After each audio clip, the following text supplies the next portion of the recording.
Pernah kepikiran nggak sih gimana caranya lampu di rumah bisa tahu kapan harus nyala pas kita masuk ruangan? Atau gimana gerbang otomatis bisa kebuka cuma buat mobil kita? Ini bukan sihir loh. Dalam beberapa menit ke depan, kita bakal bongkar rahasia di balik logika super sederhana yang jadi otaknya semua perangkat pintar di sekitar kita. Coba deh lihat di sekitar kita sekarang. Rumah kita tuh makin penuh sama perangkat yang saling nyambung. Mulai dari lampu yang nyala sendiri, AC yang bisa atur suhu, sampai sistem keamanan. Mereka semua ini saling ngobrol, bikin keputusan-keputusan kecil yang ujung-ujungnya bikin hidup kita jadi lebih gampang dan efisien. Nah, pertanyaan besarnya adalah, gimana sih cara mereka berpikir? Emangnya ada bahasa rahasia yang mereka pakai buat ngambil keputusan? Ternyata jawabannya itu ada di sebuah ide matematika yang, ya ampun, simple banget. Oke, kita mulai dari yang paling gampang dulu. Kita bakal bedah logika di balik satu perangkat yang mungkin udah ada di rumah Anda, lampu pintar. Sebenarnya apa sih yang terjadi di dalam sirkuit kecilnya itu? Aturan buat lampu pintar ini simpel banget. Dia cuma butuh dua syarat. Pertama, kondisi ruangan harus gelap. Dan yang kedua, harus ada gerakan. Cuma kalau dua-duanya terpenuhi, baru deh lampunya mau nyala. Nah, tabel ini tuh kayak buku contekannya si lampu pintar. Lihat deh baris paling atas. Kalau gelap nilainya 1 dan ada gerakan nilainya 1, maka hasilnya lampu nyala nilainya 1 juga. Tapi di semua kemungkinan lain, misalnya cuma gelap doang, atau cuma ada gerakan doang, apalagi dua-duanya enggak, lampunya bakal tetap mati, nilainya 0. Aturannya kaku banget, nggak bisa ditawar. Dan ini dia kuncinya. Aturan jika maka yang super simple ini tuh bukan cuma buat lampu. Ini adalah fondasi, dasar dari logika yang sama yang dipakai sama semua perangkat pintar, mulai dari HP sampai mobil Anda. Oke, sekarang kita kasih nama keren buat sistem logika ini. Kenalin, bintang utamanya aljabar boolean. Kedengarannya mungkin rumit ya, tapi ini sebenarnya adalah bahasa super kuno yang jadi dasar semua keputusan di dunia digital kita sekarang. Sistem ini diciptain sama George Boole lebih dari 150 tahun yang lalu. Ide jeniusnya adalah menyederhanakan semua pertanyaan rumit di dunia ini jadi dua pilihan doang, benar atau salah, ya atau tidak. Atau kalau dalam bahasa komputer, ya 1 atau 0. Dan yang luar biasa, seluruh kerumitan dunia digital ini pada dasarnya cuma dibangun dari 3 kata logika doang. 3 operasi inilah yang membentuk seluruh kosakata yang dibutuhkan komputer buat berpikir. Jadi gimana kata-kata logika ini bisa ada di dunia nyata? Nah, wujud fisiknya itu berupa saklar elektronik super kecil yang kita sebut sebagai gerbang logika. Yang pertama, gerbang N. Ini persis banget kayak logika lampu pintar kita tadi. Outputnya cuma bakal benar atau 1, kalau input A dan input B, dua-duanya benar. Kalau salah satunya aja 0, hasilnya pasti 0. Nggak ada kompromi. Selanjutnya ada gerbang OR, yang ini aturannya lebih santai.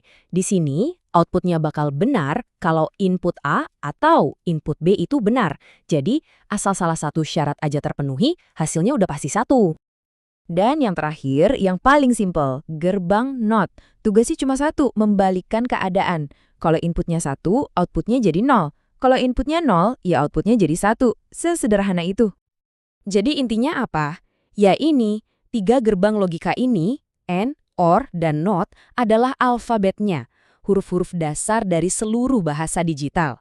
Kombinasi dari ketiganya inilah yang membangun setiap perintah di semua perangkat, mulai dari kalkulator sampai superkomputer paling canggih. Oke, kita udah kenal alfabetnya. Sekarang, yuk kita balik lagi ke rumah pintar dan kita lihat gimana gerbang-gerbang ini dirangkai buat menciptakan kalimat-kalimat logika yang lebih rumit. Nah, ini dia visualisasi dari logika lampu pintar kita. Ada 2 input, yaitu sensor cahaya sama sensor gerak, masuk ke satu gerbang N. Cuma kalau dua-duanya aktif, gerbang ini bakal ngeluarin satu output buat nyalain lampu. Simple, logis, dan efisien. Oke, lampu udah.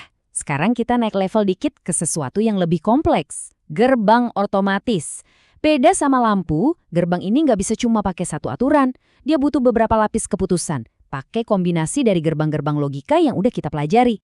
Logikanya bisa kita pecah-pecah nih. Pertama, sistemnya pakai logika AND. Apakah ini jenis kendaraan yang benar dan plat nomornya dikenal? Kalau ya, satu syarat terpenuhi. Terus, ada jalur kedua. Apakah ada kartu akses yang valid? Nah, keputusan akhirnya pakai logika OR. Kalau pengecekan kendaraan lolos atau kartu aksesnya valid, baru deh gerbangnya kebuka. Dan kalau kita gambar sirkuitnya, jadinya kayak gini. Kelihatannya rumit kan? Padahal ini cuma gabungan gerbang AND sama OR yang udah kita kenal. Sekarang kita jadi bisa baca alur logikanya. Satu contoh kilat lagi buat gerbang NOT. Penyiram tanaman otomatis. Aturannya adalah nyiram kalau tanahnya tidak lembab dan harinya lagi cerah. Nah, gerbang NOT ini dipakai buat membalik sinyal dari sensor kelembaban. Jadi, kalau sensornya bilang lembab atau 1, gerbang NOT bakal ngubah itu jadi 0 dan penyiramnya nggak bakal nyala. Oke, sekarang coba kita mundur sebentar buat lihat gambaran besarnya. Konsep logika sederhana ini tuh bukan cuma soal bikin rumah jadi nyaman, tapi ini adalah tulang punggung dari seluruh dunia modern kita. Perjalanannya itu luar biasa banget loh. Dimulai dari ide matematika murni oleh George Boole di tahun 1854, terus hampir 100 tahun kemudian ada insinyur jenius namanya Claude Shannon yang sadar kalau logika ini bisa dibangun pakai saklar listrik. Dari situlah revolusi digital dimulai. Pada akhirnya, ya semua balik ke sini. Seluruh keajaiban dan kerumitan era digital yang kita nikmati setiap hari, itu semua dibangun di atas pondasi yang paling sederhana. Kemampuan untuk membedakan antara benar dan salah, antara 1 dan 0. Jadi, lain kali Anda lihat perangkat pintar lagi beraksi, Anda udah tahu rahasia di baliknya. Cuma serangkaian aturan jika maka yang sederhana. Ini jadi bikin kepikiran ya, kalau logika sesimpel ini bisa menjalankan rumah kita, aturan sederhana apa ya yang bisa Anda pakai untuk mengotomatiskan hidup Anda? Terima kasih sudah menyimak ulasan ini.